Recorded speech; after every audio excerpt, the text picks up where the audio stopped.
Newton's laws can now be applied then to Kepler's laws of planetary motion. One of the first things that we see is that the planets move in ellipses, not circles.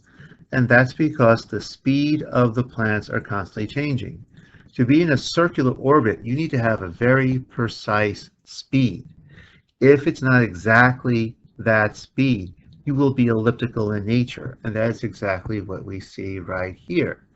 And as the planets get closer to the sun, there's a greater gravitational force, causing them to move faster. Just like what we actually see, or similar to what we see when a ball is thrown upward. It moves upward, it moves away from the planet, it slows down. As the planet moves away from the sun, it slows down. And when it falls closer to the sun, it speeds up.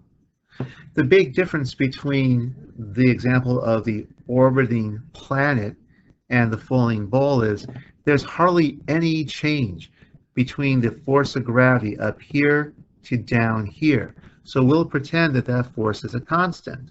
It really does change ever so slightly, so small we'll never notice. But it is something that's noticeable over here. But regardless, when I throw a ball up in the air, gravity is going to do work to slow the ball down to stop it, just like it stops a pendulum from swinging. Then on the way down, gravity does equal amounts of work to make the ball speed back up, just like the pendulum again. We see the exact same thing here. As planets move away from the sun, gravity will do work to slow the planet down. And then as the planet comes back, gravity will do equal amounts of work to cause the planet to speed back up again. Even Kepler's third law, which is purely mathematical, can be derived from this equation right here.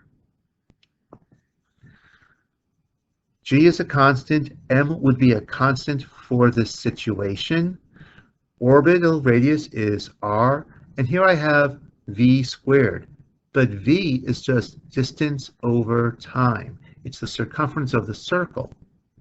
But if I go through the mathematical work, I can actually convert this equation into here. And I would see that my constant would be in terms of g and m. In fact, if I take a look at this equation, I can see right away that my orbital speeds cancel out ever so slightly, allowing me now to have an equation that is just for v squared. Now, v is speed. Speed is tangential speed. It is distance over time, and that would be the circumference of a circle divided by the time it takes to go around. So I can replace v squared with 2 pi r, the circumference of a circle, over the period, all squared.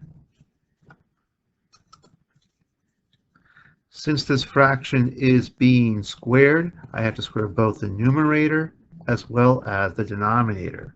The numerator is 2 pi r now being squared, so the 2, the pi, and the r all have to individually be squared as well. So here I have my distance squared over my time squared, where my distance is the circumference of a circle squared, all aspects of it being squared. The 2 squared is 4, the pi squared is pi squared, and the radius squared is radius squared, all over the time squared.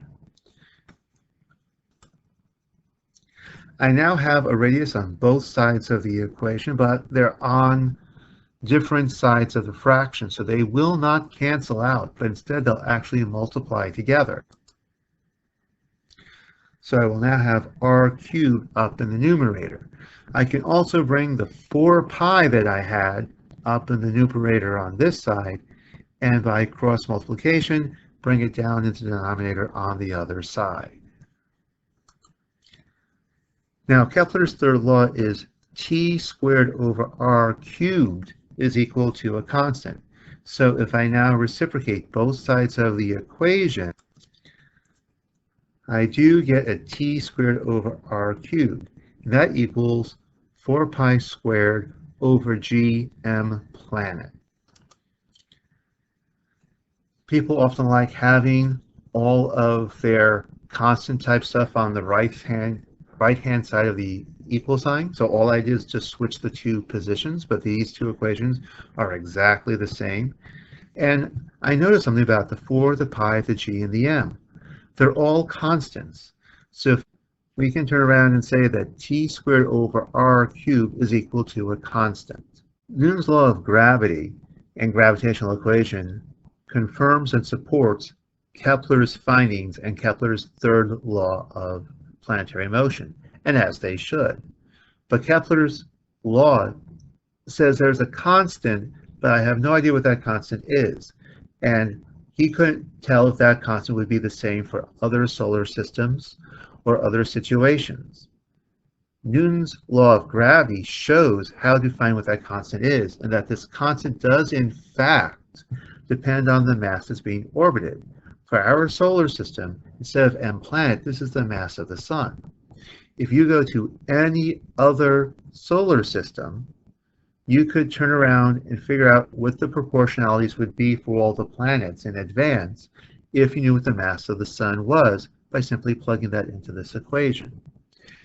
This also allows us to apply the same type of logic to individual moons orbiting a planet.